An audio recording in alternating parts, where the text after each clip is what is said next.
আমি স্পেনের একজন শাসকের জীবনী পড়ছিলাম, স্পেনের ইতিহাসে আন্দালুস। তো এখানে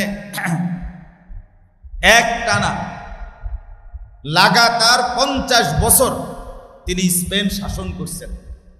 ওনার জীবনীর মধ্যে আছে একটা কথা লাস্টে, উনি ওনার এই 50 বছরের শাসনের জীবনে ওনার মৃত্যুর সময় একটা কাগজ পাইছে ওনার পরিবারের সদস্যরা, সেখানে উনি লিখে রাখছে এই কাগজটায় আমি আমার এই 50 বছরের জীবনে কোন দিন স্বস্তি আরাম বোধ করছি, আমার এই রাজত্বের পেরেশানি ছিল না, এমন দিন কয়টা, এটা উনি লিখে রাখছিল।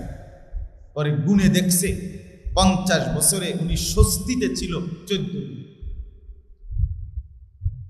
14 দিন মাত্র।